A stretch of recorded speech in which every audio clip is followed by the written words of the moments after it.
What? What's up? What'd you need? Oh, we were just wondering. You come over here to bullshit.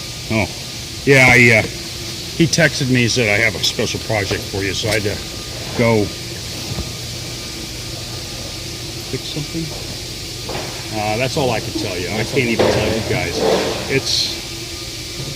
Well, thank God I'm an engineer and I know what I should be able to fix and what I shouldn't just walk away from and let the engineers figure it out.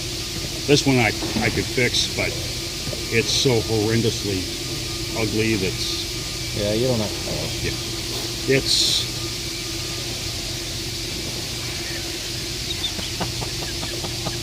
bad. And not only did you draw a dick on there, but you glued my fucking cup down.